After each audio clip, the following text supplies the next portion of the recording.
नमस्कार, स्वागत है आपका हमारे खास प्रोग्राम अंतर्राष्ट्रीय योग दिवस में। मैं हूं आपके साथ सचिन चौहान। 21 जून अंतर्राष्ट्रीय योग दिवस। आज पूरा विश्व योग कर रहा है, योग दिवस मना रहा है। योग एक माध्यम है, एक साइंस है, एक कला है स्वस्थ जिंदगी को जीने की।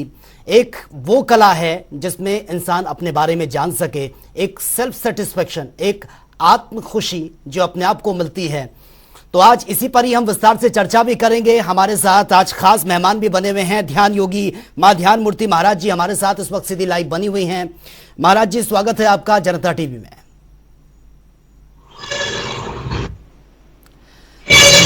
महाराज जी, सबसे पहले आपको ढेर सारी शुभकामनाएं योग दिवस की। आज सुबह से हम तस्वीरें भी देख रहे हैं, बहुत खूबसूरत तस्वीरें सामने आ रही हैं। सबसे पहले मैं आपसे ही समझना चाहूंगा कि योग अपने आप में ये क्या है, थोड़ा आप डिफाइन कीजिए। योग और ध्यान में कितनी समानता है, कितने ये एक दूसरे के पूरक हैं, और योग वाकई में है क्या?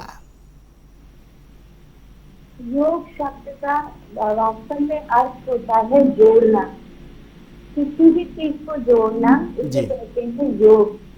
जब हम परमात्मा के प्रति अपनी भक्ति को जोड़ते हैं तो उसको भी योग कहा जाता है। जब हम संसार में किसी चीज को जोड़ रहे होते हैं तो उसको भी योग कहा जाता है। जो ये योग शब्द है, इसके शाब्दिक अर्थ में अगर जोड़ है तो हमें देखना चाहिए कि ये हमारे स्वास्थ्य को, हमारे जीवन को किस प्रकार हमारी विकास से जोड़ता है, हमारी अच्छाई से जोड़ता है। जब हम योग करते हैं तो निश्चित रूप से हमारा शरीर स्वस्थ होता है, लेकिन जब से योग को योगा बना दिया गया तब से केवल और केवल ये व्यायाम तक सीमित रह गया। योग केवल व्यायाम नहीं है, योग एक प्रकार का मेडिटेशन है, एक प्रकार से ध्यान है। शरीर को स्वस्थ करना बहुत अच्छी बात है, लेकिन शरीर को स्वस्थ करने के साथ साथ अपनी आत्मा को स्वस्थ करना ये बहुत जरूरी है। क्योंकि जब तक आप अपनी आत्मा को स्वस्थ नहीं करते हैं तब तक आप ये सच मानिए कि आप डिप्रेशन से नहीं निकल सकते, आप अपने मानव जीवन का उचित विकास नहीं कर सकते हैं, आप पूर्ण रूपेण मानवता की सभ्यता के पास नहीं पहुंच सकते हैं। तो योग को योगा मत बनने दीजिए। योग को अगर केवल योगा बनने देंगे तो आपके जीवन में केवल उसका जो एक ही माध्यम रह जाएगा कि हाथ पांव की एक्सरसाइज करना, और उसके द्वारा एक्सरसाइज करने के द्वारा अपने शरीर को क्रियावान रखना। तो कई लोग जो बहुत मेहनती है वो लोग कहते हैं हम तो ऐसे ही अपने हाथ पांव चला लेते हैं, बहुत मेहनत करते हैं हम तो, हमें अलग से योग करने की जरूरत नहीं है। लेकिन उन लोगों को ये चीज समझनी चाहिए कि योग माने केवल हाथ पांव चलाना नहीं है, योग माने उस सही ढंग से अपने शरीर के सिस्टम को फिट करना है जिससे हमारी आत्मा संतुष्ट रह सके और हमारा मन प्रसन्न रह सके। इसीलिए योग को योगा मत बनाइए, योग को मेडिटेशन से जोड़ करके रखिए। इसलिए ध्यान योग शब्द बहुत अच्छा है, लेकिन जब उसे हम योगा बना देते हैं तो वो केवल और केवल शारीरिक व्यायाम तक सीमित कर रह जाता है। जी बिल्कुल महाराज जी, अब बहुत सही बात आपने कही है। लेकिन आज हम देख रहे हैं कि अपने शारीरिक फिटनेस के लिए लोग वर्कआउट कर रहे हैं, जिम जा रहे हैं, योगा भी कर रहे हैं, लेकिन शारीरिक रूप से स्ट्रांग हो गए लेकिन मानसिक रूप से वो कमजोर हैं।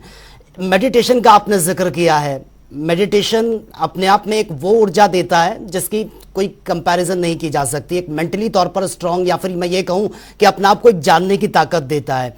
तो कितना ज्यादा जरूरी हो जाता है कि हम अगर योग तो कर रहे हैं लेकिन योग के साथ साथ हम मेंटली उतने ज्यादा स्ट्रांग नहीं हो पा रहे हैं, तो क्या चीज हमें ऐसी करनी चाहिए ताकि हम जो मानसिक तौर पर भी उतने ही ज्यादा स्ट्रांग हो सके जितना हम अपने आप को फिजिकली स्ट्रांग करना चाह रहे हैं? जिम करते हैं तो हम अपने हाथ पैरों को चला रहे हैं, एक सिस्टम के हिसाब से अपने शरीर का वर्कआउट कर रहे हैं, लेकिन उससे हमारी सांसें नहीं सद रही हैं, हमारे विचार नहीं सद रहे हैं। और जब तक हमारी सांसें नहीं सदेंगी, हमारा विचार नहीं सदेगा, तब तक हमारा मेंटली स्ट्रांग होना बहुत कठिन है। आज के समय में मनुष्य सबसे ज्यादा निर्बल क्यों हो गया है? क्योंकि मनुष्य के जीवन में श्वासों का सदाव खत्म हो गया है। सांसों का सदाव जब तक नहीं होगा, तब तक आप ध्यान की कल्पना भी नहीं कर सकते हैं। आप कोई भी पूजा पाठ करते हैं, कोई भी व्रत उपवास करते हैं, तो उसमें सबसे महत्वपूर्ण क्रिया जो शरीर धारण करता है वो यही है कि श्वासों का सदना आरंभ हो जाता है। एक विज्ञान है, ये एक प्रकार से योग है। जी। श्वास से हमारी भीतर बाहर ज्यादा जाती है और भीतर कम जाती है। जो श्वास हमारी बाहर ज्यादा जा रही है और भीतर कम जा रही है, तो हम मेंटली कमजोर होंगे। जैसे अध्यात्म की भाषा में कहूँ तो आत्मा का निर्बल होना। जैसे आत्मा जिसकी निर्बल होगी, जब आत्मा मनुष्य की निर्बल होगी तो मनुष्य का भाग्य भी निर्बल होगा। मनुष्य का जो कर्म और कर्तव्य है वो भी कहीं ना कहीं निर्बल हो जाएगा। तो श्वासें जब बाहर ज्यादा जा रही है और भीतर कम जा रही है, तो मनुष्य आत्मिक रूप से निर्बल हो जाता है। आत्मिक रूप से निर्बल हुआ मनुष्य जिम में चाहे कितनी भी मेहनत कर ले, तो वो शरीर से तो फिट दिखेगा, लेकिन अपनी मन और मस्तिष्क से बिल्कुल फिट नहीं दिखेगा। इसका व्यवहार और विचार बहुत ही कमजोर होगा। इसे सब प्रकार से भाग्यहीनता का सामना करना पड़ेगा। करना क्या है?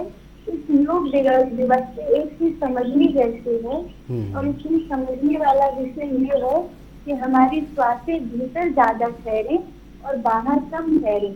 जब हमारी श्वासें भीतर ज्यादा ठहरेंगी और बाहर कम ठहरेंगी, तो धीरे धीरे हमारी आत्मा को एक बल प्राप्त होगा। इसी को मेडिटेशन कहते हैं।